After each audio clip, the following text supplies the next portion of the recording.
Bienvenue dans un nouvel épisode, les amis. Aujourd'hui, plongeons dans ce concept fascinant de jeu et de découverte.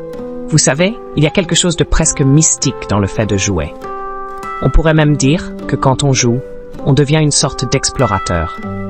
Pensez-y un instant.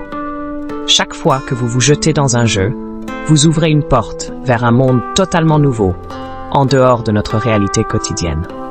Et si ces mondes étaient des réflexions de la vraie vie, une sorte de simulation où l'on teste nos limites? C'est fou quand on y pense.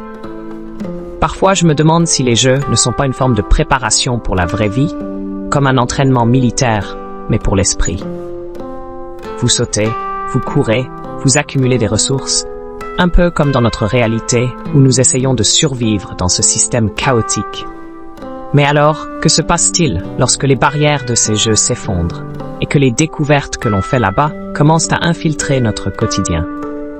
Avec les nouvelles technologies, la réalité virtuelle, on est sur le point de devenir de véritables cobayes dans un vaste laboratoire. C'est peut-être la vraie conspiration ici. Les jeux, c'est l'entraînement avant l'apocalypse.